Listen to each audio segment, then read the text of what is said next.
Olá, eu sou a professora e neuropsicopedagoga Ana Cleide Souza e vamos para mais um momento neuropsicopedagógico.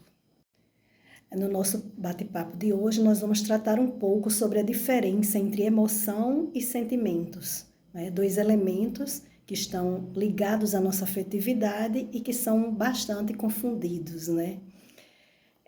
Quando nós falamos de emoção, nós estamos tratando de reações neurofisiológicas de forma inconsciente, autorizada pelo nosso cérebro, né? Quando nos deparamos com alguma situação inesperada, o nosso córtex pré-frontal, ele vai fazer uma leitura daquela situação, vai mandar para a amígdala, e essa amígdala vai levar ao acionamento de mecanismos que vão fazer com que o nosso corpo reaja diante da situação. Uma reação emocional, ela acontece independentemente da nossa vontade. Elas estão relacionadas àquelas memórias que já estão constituídas no cérebro, mas não dependem de nossa vontade. Os sentimentos, ele depende também das emoções, porque ele está relacionado à leitura das emoções, das nossas experiências, mas ele requer mais cognição, mais tempo de experiência e vai sendo forjado ao longo de nossas vidas. Ele tem uma permanência maior, são mais profundos, e aí entra as questões sociais, a questão cultural. As principais emoções, as básicas, a alegria, a raiva, a dor e o medo.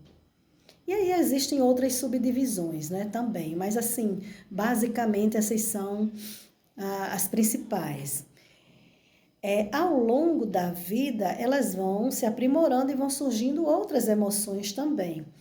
Então, nós poderíamos dizer que a emoção, a grosso modo, seria uma reação mais fisiológica, enquanto que o sentimento seria uma elaboração consciente, onde as emoções estão presentes, mas também estão presentes o elemento social, o cultural, as experiências de vida, né, de como você interpreta a vida e que são bem mais duradouros. Eles não podem ser externalizados assim como a emoção, né? A emoção, ela é mais visível. Já os sentimentos, você só vai saber, por exemplo, dos meus sentimentos com relação a determinada situação, a determinada pessoa, a determinado contexto, se eu verbalizar, se eu expressar de alguma forma, se eu disser, né? Ele é privado, subjetivo.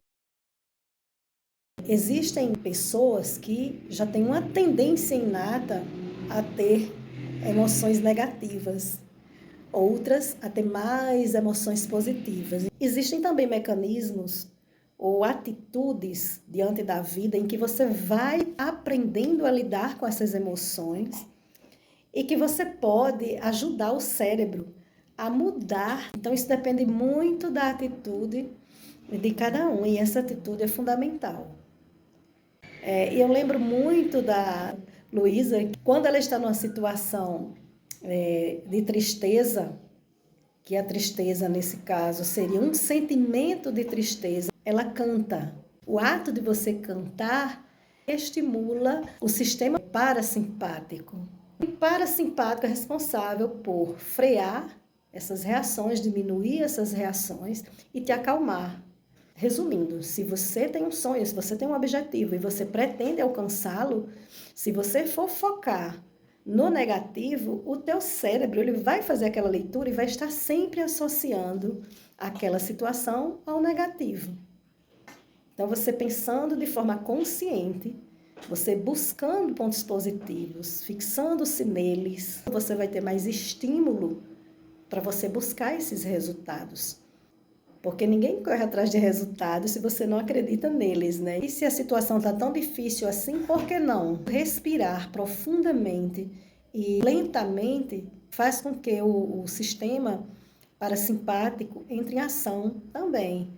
E outra coisa que as pessoas confundem muito é a questão do choro. Existem pesquisas que mostram que a atividade de chorar, ela não leva você a melhorar as suas emoções, nem os seus sentimentos. Ao contrário, um poder calmante quando você para de chorar.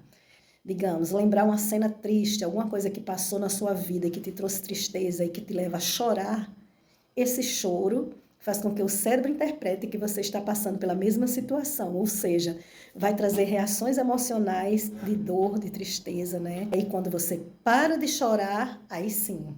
Isso não cabe a toda e qualquer situação, mas há situações mais simples em que, se você puder segurar o choro, né, e passar por cima daquele pequeno incidente ou daquela pequena tragédia, digamos assim, você tem mais capacidade de resiliência e de superação.